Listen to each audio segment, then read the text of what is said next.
Hey guys, just want to start with a bit of a warning. If you don't want to hear a true sad story about animals, then you probably should stop watching now and go do something else, because that's what this is about. It's a true story, and it's sad, and it's about animals. So if you don't want to be listening to that, go and do something else. The reason we're covering it is because, same as we make all our videos, it's something to do with Japanese life, current Japanese life, and also it's a part of Japanese history as well. So anybody who's interested in Japan, or anybody who lives in Japan, is likely to encounter this story anyway. So it pops up sometimes. So the backstory is that in World War II, a lot of cities in countries around the world had to do something with the animals in their zoos, because the fear was that if the zoos were bombed, that the animals would escape and possibly kill people. So a lot of zoos in cities around the world sent their animals off to other cities in places where there wasn't war going on, or did other things with their animals to get them out of harm's way. However, in Japan, a lot of the governments, so the Tokyo government and the Nagoya government and a few other governments around Japan, ordered that the animals in the zoos be killed. Now, this is still discussed in Japan. In the last 2 months, and this is what triggered the video, in the last 2 months there was an anime on television about this topic. They've been making movies and animations and stories about this true story since 1953. So it's and they're still doing it now. So we saw one that was pretty recent on television within the last couple of months, and then last week we actually went and saw a stage play about this. So the story is that in Tokyo they ordered that all the animals be killed, and they killed them by poisoning them and shooting them, and then finally the elephants were starved to death at the end, and they died in Ueno Zoo in Tokyo. In Higashiyama Zoo in Nagoya, they killed all the animals, and then the zookeeper, the head of the zoo, head of the zoo, fought the government over the elephants. And the people too. Lots of people got emotional about the elephants as well, and they all tried to band together to stop them killing the elephants. And he was successful. So in the end, all the animals in the zoo were killed. Some of them were starved, some were shot, some were poisoned, but in the end he managed to save the elephants. That was the Nagoya Zoo. Tokyo Zoo, they didn't. Tokyo Zoo, everything died. They actually had memorial services for the animals in the Tokyo Zoo before the elephants had actually died. They were still being starved to death, and they were having the people were having memorial services for them.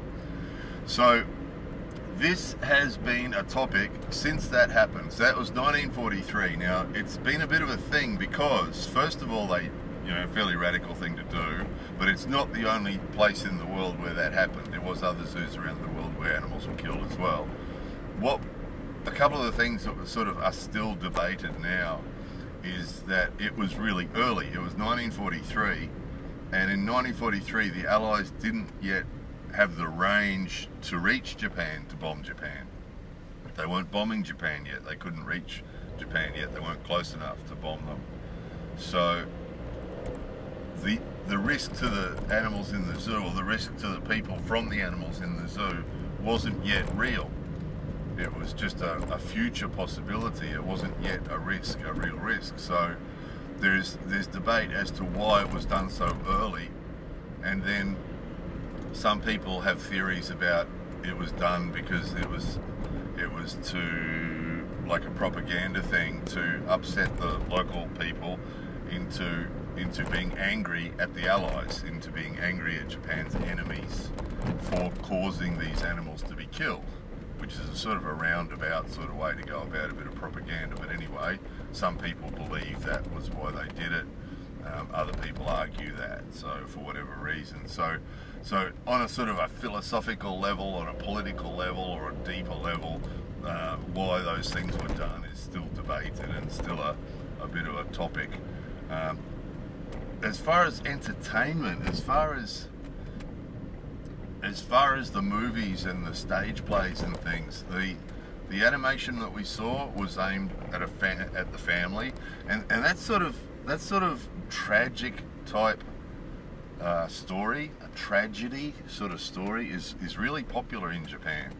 You know, the Hollywood type endings where in the end everybody's happy and the good guys win and everybody's happy, those sort of endings aren't so popular in Japan. You know, they much prefer an underlying dark tone, and a lot of the movies that we see here are like that. You know, we watched one recently that was set in the Edo period, so and at the end the guy and the girl were together and they were embracing, and it was like, oh, it's a romance, you know, they're gonna live happily ever after. And then suddenly the guy went, oh, and looked down, and she'd put a knife in him. She'd put a short sword in him, and then she pulled it out and put it in herself, into her stomach. So she stabbed him and then stabbed herself, and then they both fell to the ground in a huge pool of blood and slowly died in each other's arms, right, in this huge pool of blood. And that's the end of the movie. And that's quite common here. Quite commonly, in the end, the couple will die in a Romeo and Juliet style of tragedy, or one of them will die. So, you know, they love each other, but in the end, one of them dies. And those of you who watch a lot of Japanese anime will recognise there's often a dark undertone to a lot of the stories. You know, sort of an ominous, you know, in Totoro, the mother was in hospital with a mystery illness, you know, and people debate what that was, and she was sort of, in the end, she was still alive, but there was always this dark undertone that she could die.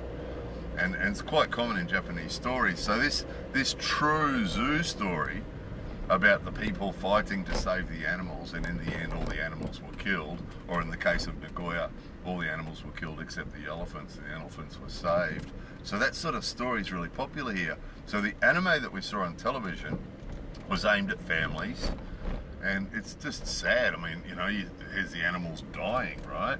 And you know, and it's aimed at families, so little kids are watching it. The stage play we saw had lots of kids in it. Had lots of adults too, older men and older women, and it had lots of kids, and the kids were as young as 6. And again, it was sort of done in a sort of not too bloodthirsty sort of way, you know, but there's lots of songs sort of trying to make it as uplifting and as sort of, I don't know, inspiring or something as possible. So that's often the case. When this story is told, it's often told in a sort of an uplifting sort of way. Interesting too, we have actually watched other movies that weren't about this topic, that were about something totally different, but set during World War II, that actually touched on this story as well. We've seen a couple where the story is totally different. There was one about the guy that designed the Zero, the Mitsubishi Zero fighter aeroplane, and that story actually touched on this story as well, about the zoos, the animals being killed in the zoo.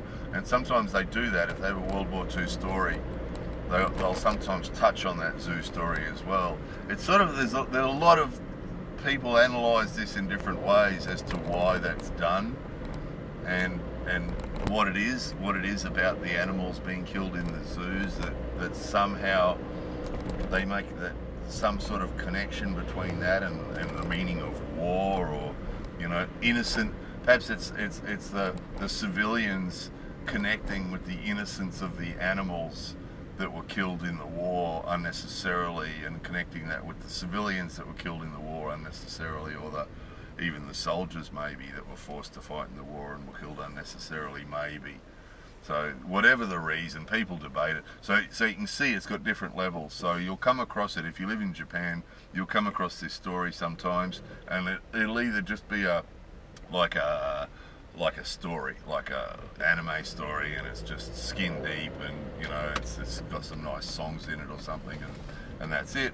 Or you might come across something a bit deeper like this, where they're trying to draw deeper meanings from things and trying to understand it on a deeper level.